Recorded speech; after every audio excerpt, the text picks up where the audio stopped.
Qual foi, assim, pra gente fechar, qual foi a análise que mais te surpreendeu e a que mais te comoveu? Você ficou mais, assim, impressionado com você mesmo? Falou, poxa, eu sei muito sobre isso. Ixi, Eu arrasei nessa. Pode te surpreender, eu posso falar mesmo? Pode. Essa vai dar pano pra manga, hein? Fala.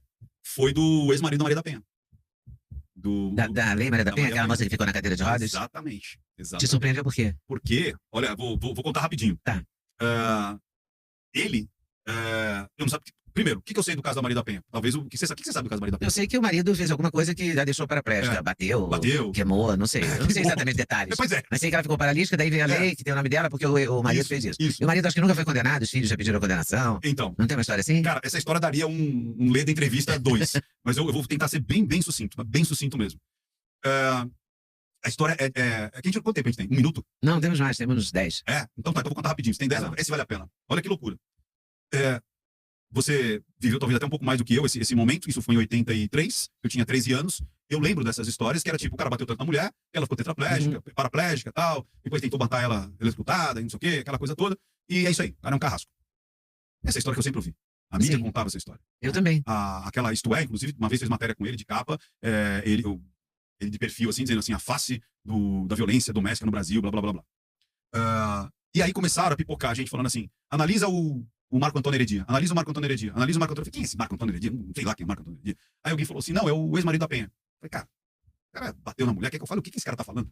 Bateu na mulher e tal. E eu já contaminado, né? Aí ele tinha dado uma entrevista no canal pequenininho do Alexandre Paiva.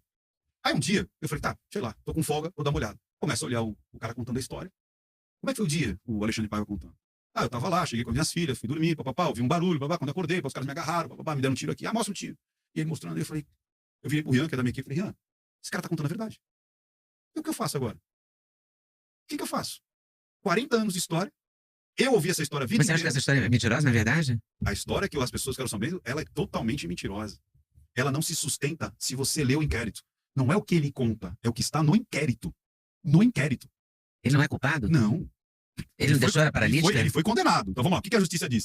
Só pra você ter uma ideia, ele foi condenado faltando 6 meses para caducar a questão dele. Porque não tinha indícios mínimos para ele ser condenado. Por que ele foi condenado? Uma justiça? Pois é, porque começaram a criar, tem um monte de coisa. Uma narrativa que levou à condenação.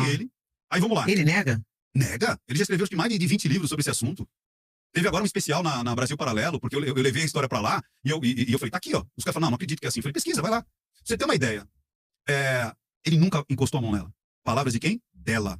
Numa entrevista pro Pochá, o Pochá falou, mas e aí? Ele te batia? Como é que ele te batia? Ele falou, não, ele nunca me bateu. Era uma violência psicológica.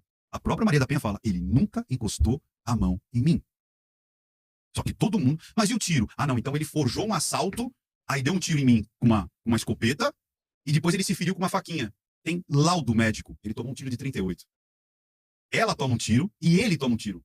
Então existiam assaltantes? Existiram os assaltantes, inclusive a perícia. Isso que eu tô falando tá na perícia. A perícia diz, ó, houve arrombamento do carro, do porta-mala do carro, encontramos material do roubo dentro do carro, arrombaram a pérgola, arrombaram a porta de entrada, tem situação de luta, tem o cara foi levado para o hospital, tomou um tiro, ficou 4 dias internado. Tanto é que o primeiro que é encontrado ferido é ele, depois encontram ela. E ela ficou para pé por causa do tiro? Do tiro do bandido. 20 a 3,5 metros.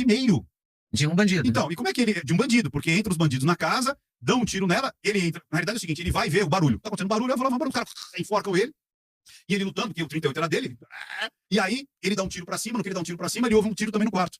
Porque todo mundo viu só 2 tiros. Porque teve esse primeiro tiro, ele vai pra cima, e depois o tiro que o cara pega o revólver dele e dá um tiro nele.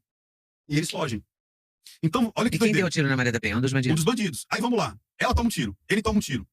Rapidamente, as meninas que trabalham lá, entram na casa, encontram ele ensanguentado, chamam os vizinhos vêm e chamam a polícia. Cadê as armas do crime?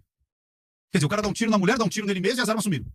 Não tem Não tem arma, ninguém achou as armas. Aí depois de um ano, fizeram uma busca e apreensão onde ele morava, 1 ano depois. Deu a, como é que chama a menina? Olendina. A Rita e a Olendina, as duas trabalham na casa. A Olendina diz assim, o patrão e a patroa viviam bem, até a patroa encontrar as cartas da amante. Ninguém sabe disso. Por que isso ninguém ficou sabendo? Tá lá no inquérito. Eles viviam bem. Mas quem manipulou isso para chegar nessa condenação? A opinião pública, os advogados? Tem várias coisas que eu não posso, mas tem... O Brasil tem uma cadeira na ONU. Eles escreviam um livro? Mas se você assistir na Brasil Paralelo... Eu vou assistir no Brasil Paralelo, eu não assisti isso. A arma que eles aprenderam um ano depois, que daí ela pede a separação, aquela coisa toda, tal. Primeiro, existe... É um especial Maria da Penha? Maria da Penha. Existem advogados... Vai conferir. Existem advogados até hoje, dizem assim, Ricardo, mas nas escolas, na faculdade de advocacia de direito, o professor leva isso como exemplo e diz que ele tentou matar ela eletrocutada. A casa nunca teve banheira. Nunca. Um único banheiro tinha eletricidade, que era o banheiro das meninas, das crianças. Do adulto, que era dele, que é Ceará, calorzão, não tinha. E detalhe, sabe o que a própria Maria da Penha diz no depoimento? Eu acho que ele tentou me matar. Isso depois de 8 meses. Então, enquanto ela tomou o tiro, ele tratou dela, ia 2 vezes por mês no Sara Kubitschek. Ele conseguiu trazer ela do Ceará para Brasília, porque lá era o melhor hospital. Sim, o melhor hospital que tem no Brasil. Daí, ele ia lá 2 vezes por semana, 2 vezes por mês, sem ter condições. Adaptou toda a casa, porque quando soube que ela não ia mais conseguir andar sem ser cadeira de roda, comprou. E ele tem tudo, como ele era contador, ele tem recibo. Tudo com recibo. Reforma da casa, eles voltam. Ele vende o carro porque ele precisa de dinheiro para manter aquilo tudo. E aí, ela fica em casa, isso depois de 8 meses, vasculhando as coisas ali. Na capanga dele, achou umas cartas de uma mulher que ele tinha antes do negócio. E aí, quando acontece tudo aquilo, parece que ele estava se despedindo dela. Falou assim, não dá, tem que cuidar da minha mulher, essa coisa toda, tal, pô, minhas crianças e tal. Ela, nunca mais vou esquecer de você, aquela coisa toda, tá? E aí, isso tá no inquérito. A empregada dizendo, eles viviam bem. Até, não, mas parece coisa de Ledar. Esse filme, você não tá entendendo. Aí uma vizinha, novela mexicana, uma menina assim. que trabalhava como regime lá de semi-escravidão, pra mãe da Maria da Penha, entra em contato, chamada Maria de Socorro, contando assim, eu vivi. Eu estava dentro lá da família. Esse cara nunca foi isso. Eu que vivia apanhando. E tal. Cara, parece coisa realmente de cinema. Mas deixa eu falar do revólver. O revólver que entrou no inquérito e ficou até o final. Esse revólver foi pego depois, 1 ano depois dos fatos. Porque quando roubam daquela quiprocó todo, e tem quando faz perícia, que os caras escalaram um muro, destalharam não sei o quê, arrombaram. Tem tudo isso da perícia. Não é invenção, é na perícia. E aí, pegaram um revólver. Porque quando pega um revólver dele, ele compra outro revólver. Ele tem um laudo da Taurus, dizendo, esse revólver foi vendido 1 ano depois dos fatos. E ele é condenado com esse revólver. Como é que o cara pode ser condenado com um revólver que foi produzido 1 ano depois dos fatos? Não, é cada buraco, é cada absurdo. Só que aquele negócio não tinha rede social, né?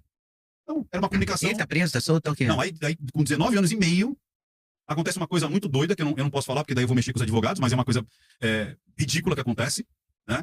Uma bizarrice. Uma bizarrice absurda. Depois, quando acabar as luzes aqui, eu te falo. E aí, na época ele reconhece os dois caras que entraram. Um era o Paulo Maravilha e o Negão, conhecido pela alcunha de Negão. Eu não lembro agora o nome dele. E o Paulo Maravilha. E aí diz que ele não reconheceu ninguém. E ele reconheceu. E ele tem cartas da época dizendo, por que meu processo não anda? Eu reconheci as pessoas, protocolado com a Secretaria Pública. Ele mandou carta pra todo lugar dizendo, eu reconheci, eu quero que o inquérito ande, eu tô com medo desses caras. Olha que E o doideira. inquérito não anda. Não, lógico que não. Aí andou dele. Que ele era o culpado, e não os caras que ele reconheceu. Mas é um monte de buraco, que ninguém ficou sabendo. Até hoje tem gente que acha que ele bateu na mulher, ele tentou eletrocutar. No processo, ela diz assim, eu acho que ele tentou me matar. Porque eu fui abrir o chuveiro e tomei choque. Juro pra você. Tomou choque em hora de abrir o registro. Quem nunca tomou choque abrindo o registro? E aí ela fala ainda, perguntei pra ele, eu tomei choque. Ele falou, deve ser o fio terra. Vou reparar. Leda, tá no inquérito. Ele tá condenado, tá preso? Não, aí ele foi, acho que em 2000, tipo, 20 anos depois, 83, 93, 2002, por aí, ele é condenado, mas ele fica preso acho que 2 anos, 3 anos, depois ele já sai. Mas aí acabou com a vida do homem. Porque daí, quando ele sai, acho que em 2006, a Isto É faz essa reportagem. E aí? E ele era a cara da violência contra a mulher e tal, porque ele que fez. E aí lá na Isto É, e ele tem tudo isso daí. Era assim, ele tentou matá-la, tentou eletrocutá-la e ainda estuprou. Aí meteram já um estupro também. Sendo que tem palavras delas. Então, a gente não tá falando da lei Maria da Penha, que é a lei 10.800 alguma coisa. A lei é muito boa. A lei salvou já muitas mulheres. Nós estamos falando do caso Maria da Penha. Que o caso é uma história muito louca. Por isso que às vezes as pessoas confundem. Não, então Esse foi o caso, eu te perguntei o que mesmo, que é o caso que mais comoveu? Foi esse.